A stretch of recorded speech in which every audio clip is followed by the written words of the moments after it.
So sunk. See? So there's air pockets. Anyhow, we got a big rainfall and a lot of the floor sunk. The Walipini, which means it wasn't settled yet, so that's a good thing.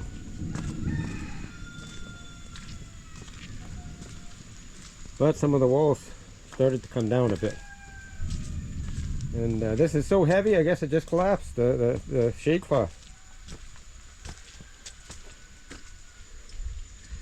Anyhow, finish digging out tomorrow and start to pour the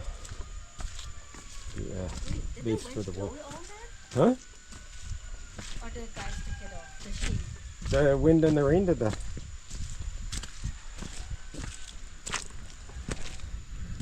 But tomorrow we'll get this, start on this wall. Once we get the wall up, it can rain all at once. So where did there, boy, there must have been some big pockets down there for the ground to sink like that.